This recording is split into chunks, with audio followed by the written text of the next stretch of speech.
Today is going to be a little bit different because instead of spending our day here on the Truly Bedrock server, we're going to spend our day here on a squeaky clean, brand new testing world. Before we get started with all the testing in the building, I would like to make an apology. At the end of the last episode, we were introduced to this little guy.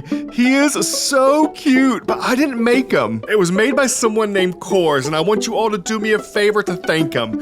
Head over to the Truly Bedrock Discord in the fan art section and tell him how much you love it and how much we appreciate him sharing it with us. Today, we are going to be spending a lot of time with these guys. It's been my hope for most of the season to have a factory where I've got these guys moving around on like either conveyor belts or some kind of transportation system that allows them to look like they are being packaged and sent out into the world, and that's what we're going to work on today. Now, the reason I have them set up like this right now is because as far as I know, these are probably the three best ways to move these guys around the world.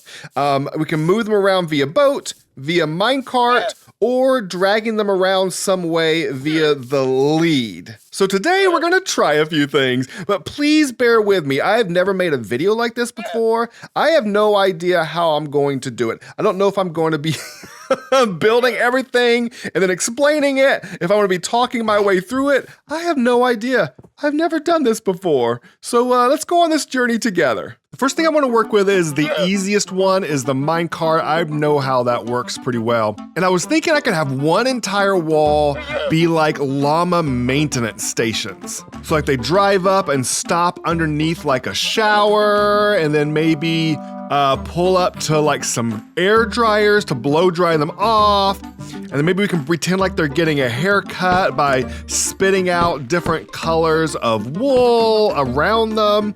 And then we can have like a station, maybe with like a little guy there or something that's working on mending their their decorations, their blankets and stuff. And then a feeding station, and finally a hydration station. They gotta have a hydration station if they're gonna be spitting all the time.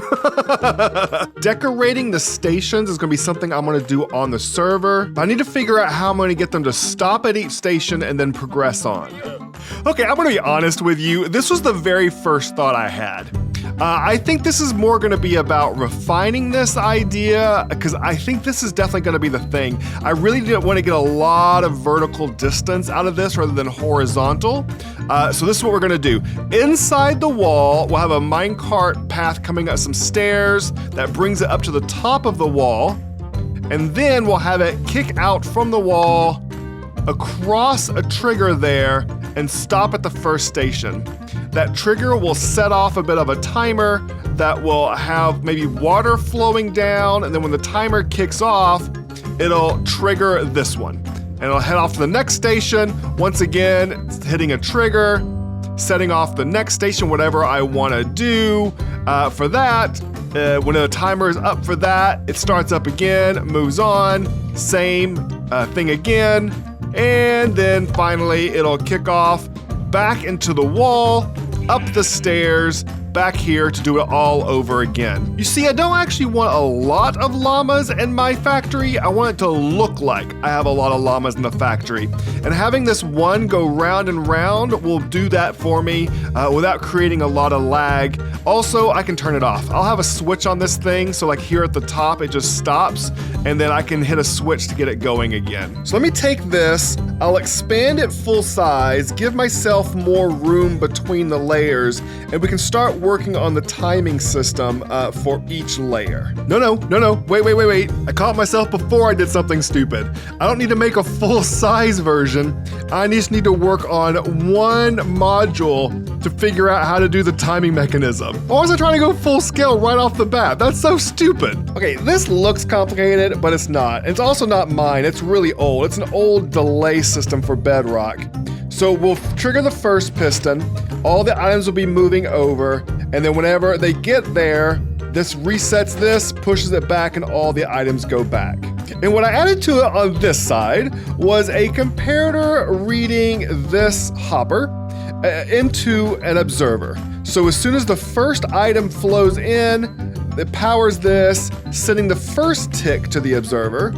And then as the items flow back, when it's fully empty, it does it again and sends a second tick.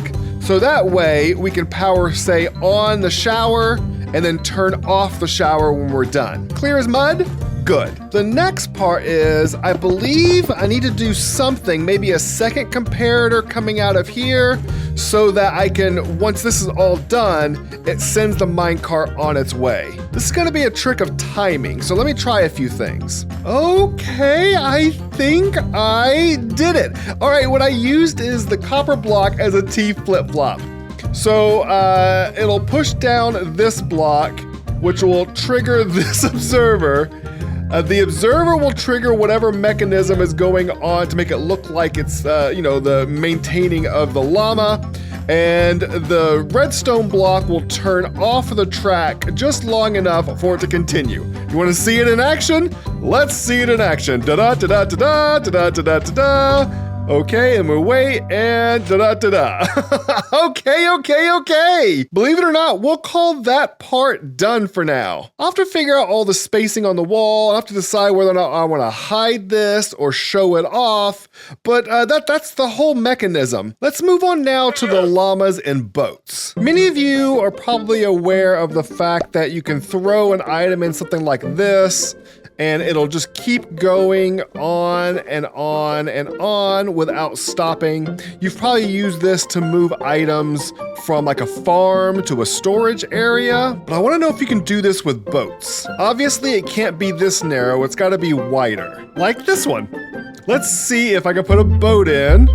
Okay, there you go. Moving on down, right across the ice, into the next one, and no. Okay, it stops there. I was afraid of that. What if I just put a bucket of water right there to encourage them to keep going around? Let's try that. Okay, in goes the boat. Come on, boat. There we go. Okay, I don't need to be in it. I don't need to be in it for this experiment. All right, keep going. Come on. Yes. Okay, so that dragged it over. Great, keep going. Will it keep going? Yes. Okay. Keep going, baby, keep going. All right, okay. Now let's get a llama in there and see if it'll work. Okay, buddy.